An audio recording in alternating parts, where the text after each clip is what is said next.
Hi hello welcome back to Murahari's vlogs. ఈరోజు సింపుల్గా ఇద్దరి కోసం చికెన్ బిర్యానీ ఎలా తయారు చేసుకోవాలో చూసేద్దాం. చూడండి, ముందుగా ఒక పావు కిలో చికెన్ తీసుకొని అందులో ఉప్పు, పసుపు, కారం, అల్లం వెల్లుల్లి పేస్ట్ వేసుకొని చూసుకొని వేసుకోండి కారము. తర్వాత సాల్ట్ వేసుకోవాలి. తర్వాత పెరుగు వేసుకోండి తగినంత. పులుపు ఎక్కువ తినాలనుకుంటే కొంచెం పుల్ల పెరుగు కూడా యాడ్ చేసుకోవచ్చు. నేను మామూలు పెరుగు ప్యాకెట్ యూస్ చేస్తున్నాను. గరం మసాలా పౌడర్ వేసుకున్నాను. ఇప్పుడు మసాలా దినుసుల్ని కచ్చాపచ్చాగా దంచుకొని అందులో వేసుకుందాము.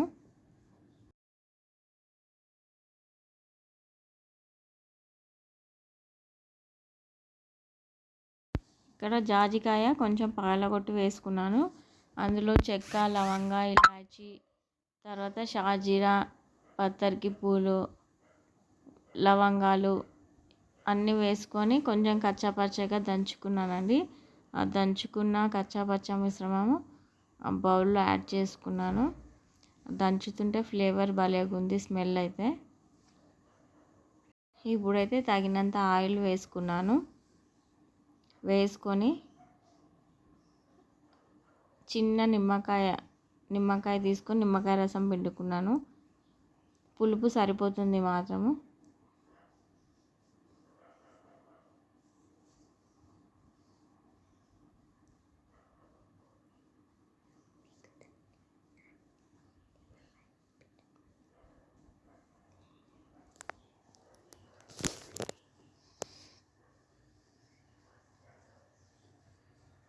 ఇప్పుడు ఆ మిశ్రమము అంతా చికెన్కి పట్టేలాగా బాగా మిక్స్ చేసుకోండి.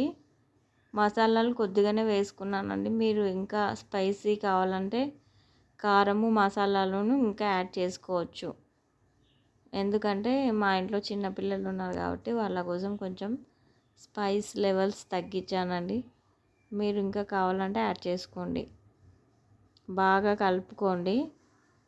మసాలా అంతా చికెన్ పీసెస్కి బాగా పట్టేటట్టు.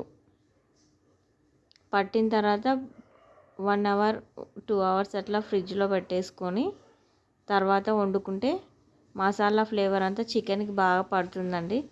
ఒకసారి ట్రై చేయండి.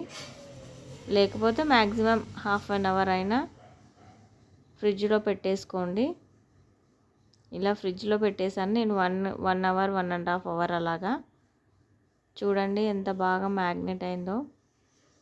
మ్యారినేషన్ అయింది. ఇప్పుడు మందపాటి కుక్కర్ పెట్టుకొని అందులో ఆయిల్ వేసుకొని మరి కొంచెం మసాలా దినుసులు వేసుకున్నాను. బిర్యానీ ఆకు కూడా ఇందులోనూ వేసేసుకొని ఆనియన్స్ పొడుగా కట్ చేసుకున్నాను. ఒక పెద్ద ఉల్లిపాయ సరిపోతుందండి పావు కిలోకి. ఆనియన్స్ బాగా రెడ్గా అయ్యేంతవరకు బాగా వేయించుకున్నాను. తర్వాత కొంచెంగా అల్లం వెల్లుల్లి పేస్ట్ యాడ్ చేసుకున్నాను. చూడండి, ఆనియన్స్ బాగా రెడ్ అయిన తర్వాతే నేను అల్లం వెల్లుల్లి పేస్ట్ యాడ్ చేసుకున్నాను అనమాట. అది బాగా వేగాక పచ్చివాసన అంతా పోయిన తర్వాత చికెన్ ఇందులో వేసేసుకుంటున్నాను డైరెక్ట్గా. ఆయిల్ కొంచెం తక్కువనే వేసానండి, ఎందుకంటే చికెన్లో వేసి కలిపా కాబట్టి కొంచెమే పడుతుంది. ఇలా అన్ని పీసెస్ అంతా బాగా పరుచుకున్న తర్వాత కాసేపు బాగా మసాలాతో మగ్గనివ్వాలి.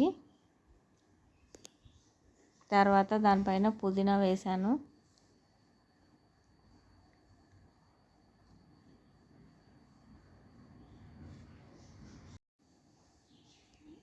మధ్య మధ్యలో అడుగంటకుండా కలుపుకోండి. పీసెస్ అయితే బాగా స్మూత్గా మెత్తగా ఉడికాయి. ఇందులో కొంచెం ఇంకా పెరుగు యాడ్ చేసుకున్నాను. కొంచెం పులుపు తగ్గినట్లు అనిపిస్తేను. మీకు కావాలంటే ఇంకా కొంచెం ఎక్కువనే యాడ్ చేసుకోవచ్చు. నేను 2 గ్లాసెస్ రైస్కి 4 గ్లాసెస్ వాటర్ యాడ్ చేశానండి. ఆ క్లిప్ మిస్ అయింది. తర్వాత దానికి తగినంత సాల్ట్ చూసుకొని వేసేసుకోండి. దాంతోపాటు రైస్ కూడా యాడ్ చేశాను ఒకటేసారి. బాగా ఉడుకు పట్టిన తర్వాత కుక్కర్ మూత పెట్టేసుకుందాము. ఈ లెవెల్లో మీకు కావాలంటే మసాలా యాడ్ చేసుకోవచ్చు. ఇంకా గరం మసాలాను సాల్ట్ కూడా చెక్ చేసుకోండి. ఇంకా మూత పెట్టేసేద్దాం. 2 విజిల్స్ పెట్టేశాను. 2 విజిల్స్ అయిపోయిన తర్వాత ఆవిరంతా పోనిచ్చాను. ఇంకా కాస్త ఆవిరి ఉంటే తీసేస్తున్నాను, ఎందుకంటే మళ్ళీ అడుగంటుతుందేమో అనేసి.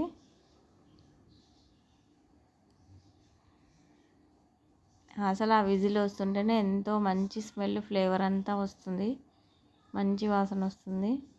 చూడండి ఎంత బాగా కరెక్ట్గా కుక్ అయింది.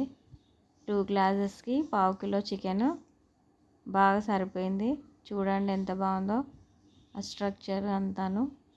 మీరు కూడా ఒకసారి ఇలా ట్రై చేయండి. ఇద్దరికైతే సింపుల్గా చాలా టేస్టీగా కుదురుతుందండి. మీరు కూడా ఒకసారి ఇంట్లో బాగా ట్రై చేయండి.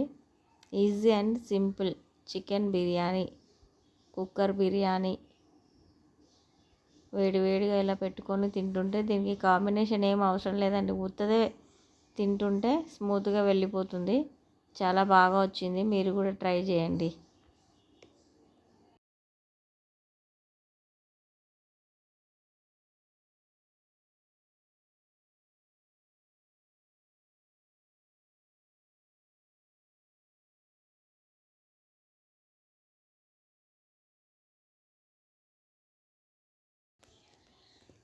పిల్లలైతే చాలా ఇష్టంగా తిన్నారండి. మీరు కూడా ఒకసారి ట్రై చేయండి. చాలా స్మూత్గా రైసును చికెన్ బాగా కుక్ అయింది. Bye bye.